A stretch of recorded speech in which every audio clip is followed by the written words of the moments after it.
Good morning everyone. সোণালী জয়ন্তীৰ দ্বিতীয় দিনটো আজি ভাগৱত পাঠেৰে আৰম্ভ কৰা হ'ল।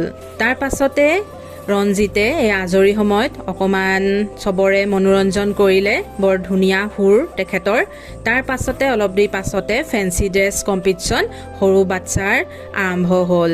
তাৰ কাৰণে এয়া আৰম্ভ হৈছে। বৰ ধুনীয়াকৈ চবেই মানে সাজি কাচি আহিছে, দেখিবলৈও ভাল লাগিছে। ৰাধা কৃষ্ণ হৈছে আৰু কিছু মৰম লগা হৈছিলে। আৰু এয়া আধীন সি বনিছিলে গছ। তাৰ পাছতে তেনেকৈ মানে ভাগ কৰা হৈছিলে দুটা ভাগত, এখিনি 0ৰ পৰা 6 বছৰলৈ আৰু এখিনি তাৰ পাছত 7 বছৰৰ পৰা 10 বছৰলৈকে। এয়া কৃষ্ণ হৈছে, মানে মাজে মাজে প্ৰশ্নও হৈছে। এয়া ঈশান আমাৰ ইহঁতৰ লগৰ হয় আৰু এয়া হ'ল আনায়া, তাই নকইনা হৈ আহিছিলে।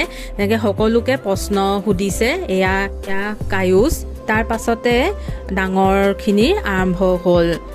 তেনেকৈ বেলেগ বেলেগকৈ চবেই সাজি কাচি আহিছিলে, নিজৰ নিজৰ এটা ভাও লৈ পেলাই তেখেতলোকে বেলেগ বেলেগকৈ। আৰু তেওঁলোককো তেনেকৈ প্ৰশ্ন সোধা হৈছিলে আৰু সেই হিচাপ মতেই তেওঁলোকক ফাৰ্ষ্ট, ছেকেণ্ড, থাৰ্ড পুৰস্কাৰ কৰা হৈছিলে।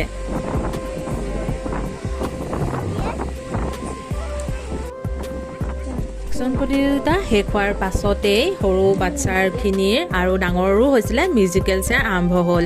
এয়া সকলো বাচ্ছাৰ তাত যিমানখিনি আছিলে মিউজিকেল চেয়াৰ খেলিলে আৰু কিছু জমনি হৈছিলে এইখিনি সময়তে। তাৰ পাছত আহি গ'ল আমাৰ ডাঙৰখিনিৰ, তাতো ভালেমান জমনি হ'ল আমাৰ মাজত। মিউজিকেল চেয়াৰ খেলিলোঁ কিন্তু নিজিকিলোঁ। তাৰপাছত লগ পাইছোঁ আপোনালোকক একেবাৰে গধূলি 50 গছ চাকি জ্বলাই পেলাই গধূলি শুভ কাৰ্যসূচীৰ শুভ আৰম্ভ কৰা হ'ল। পাছতে নিমন্ত্ৰিত অতিথিসকল আহি পালেহি। তাৰ পাছতে তেওঁলোকক এখন এখন ফুলাম গামোচাৰে আদৰণি জনোৱা হ'ল আৰু তাৰ পাছতে স্মৃতি গ্ৰন্থ উন্মোচন কৰা হ'ল।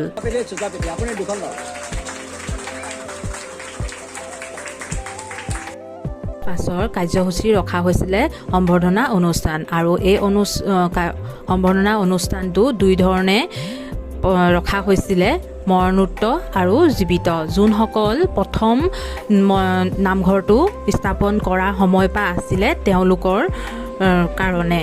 আৰু এই কাৰ্যসূচী বহুত দীঘলীয়া হৈছিলে আৰু সেইকাৰণে মই অলপ চমুকৈ দিবলৈ চেষ্টা কৰিছোঁ। তাৰ কাৰণে আপোনালোকে বেয়া নাপাব মোক।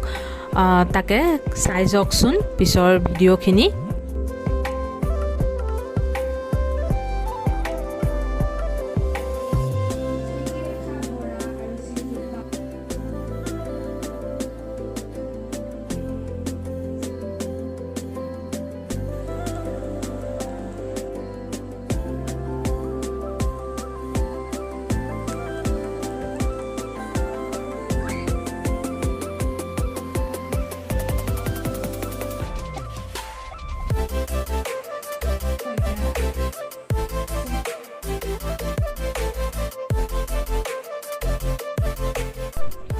ইয়াৰ পাছতে বঁটা বিতৰণী অনুষ্ঠান আছিলে, কিন্তু বিশেষ অকণমান কাৰণত বঁটা বিতৰণী অনুষ্ঠানটো আমি পিছলৈ কৰা হ'ল আৰু সেই ভিডিঅ' আপোনালোকে ইয়াতে পাব। লাষ্টলৈ চাই যাব কোনে কি কি পাইছে কি নাই পোৱা। আৰু তাৰ পাছতে কাৰ্যসূচী ৰখা হ'ল।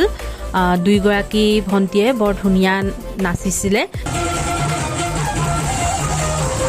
পাছতে আয়তীসকলৰ দ্বাৰা এটা বৰ ধুনীয়া নাম প্ৰসংগৰ অনুষ্ঠান এটা ৰখা হ'ল। তাৰ পাছতে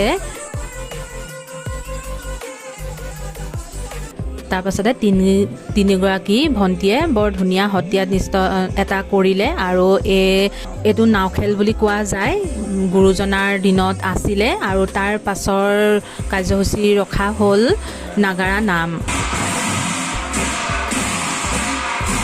চলি থাকোঁতে আমি খাবলৈ উঠি গ'লোঁ, কাৰণ দেৰিও হ'লগৈ তেতিয়া বহুত। আৰু তাত থকা সকলো আৰু অতিথিসকলৰ কাৰণে এটা ভোজৰ আয়োজন কৰিছিলে। আৰু এয়া একেবাৰে আপোনালোকক লগ পাইছোঁ মই এসপ্তাহৰ পাছত।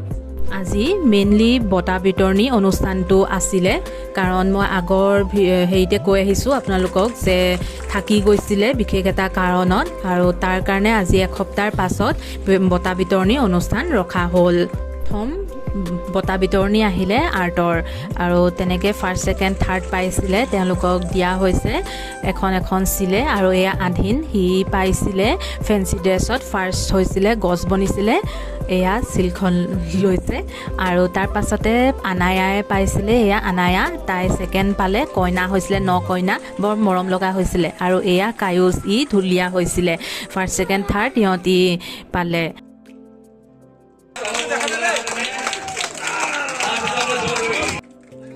তেওঁলোকক বেলেগ বেলেগ ফিল্ডত আগবঢ়োৱাৰ প্ৰতিভাৰ কাৰণে পুৰস্কৃত কৰা হৈছিলে।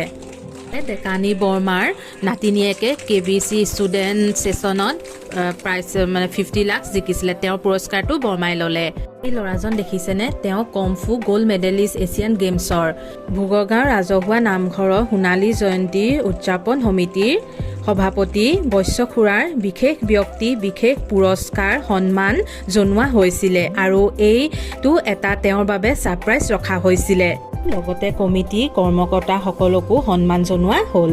এনেকেই আমাৰ অনুষ্ঠানটি সেইদিনাখন সামৰণি পৰিলে আৰু লগতে মোৰ ভিডিঅ'টো চাই যদি আপোনালোকে ভাল পালে তেনেহ'লে লাইক শ্বেয়াৰ কমেণ্ট আৰু ছাবস্ক্ৰাইব কৰিবলৈ নাপাহৰিব।